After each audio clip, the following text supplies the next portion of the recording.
There will be no places to publicly consume marijuana in Calgary come October 17th, but there has been a suggestion of pot lounges, kind of like these hookah lounges. But what about the effects of the closed environment on potential employees?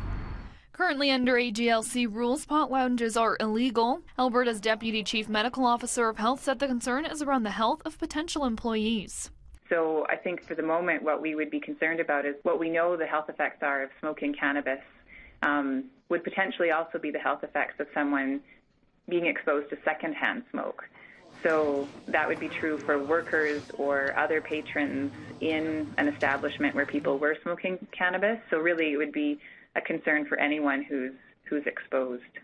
Hinshaw added that just because marijuana will be legal doesn't mean it's safe. Justice Minister and Solicitor General Kathleen Ganley said they have the option to regulate cannabis lounges, but they are challenging. You'd have workers being exposed to an intoxicant, right? So a lot of people think that it's just, it's like having a bar, you can go, but when I go to a bar and order a glass of wine, it doesn't make the server or the patrons at the next table more drunk. City News asks you what you think of pot parks versus pot lounges. It's just like smoking, right? You don't want to be in other people's face. You just got to be respectful to other people. But if you have pot places, designated pot places, it might surround a lot of people in one area where, the residential people, or they might not feel comfortable with that. I think it's actually a really good idea because and there's a lot of places in Vancouver that has lounges where you can go and smoke. And I think it's kind of nice, kind of like having a bar that you can go to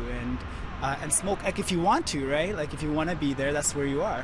But if you don't want to be there, you don't have to go there. So I think it's a nice idea.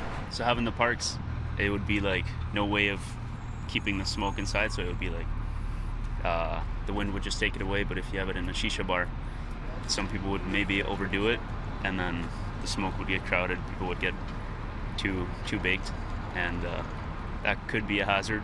In Calgary, Jenna Hamilton, City News.